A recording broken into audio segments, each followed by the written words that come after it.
என்னடா இது மண்டை அது பின்னால ஒரு கொண்ட நல்லா இருக்குதான்னு நீ கேளுடா உன் ஃப்ரெண்ட. நீங்க கொல்லா பேண்ட் கேஸு நாங்க அப்படி இல்ல பாசு. நீ யாரோ அண்ணா கேளு நாங்க ட்ரெண்டிங்கில மாசு. நீ டிக்டாக் லூசு உனக்கு வெண்டக்கா பேசு அப்பா பாக்கெட்டில துண்டத்தான் திருற கேசு.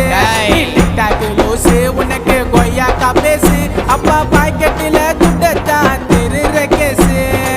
மஜாவா வந்துன்னு வரோம் 90 கிட்ஸ் நாங்க ஸ்டைலில் போட்டி போட்டுக்கலாம் வாங்க வாங்க வாங்க வாங்க ஜோப்பி ஜோப்பி தாங்க.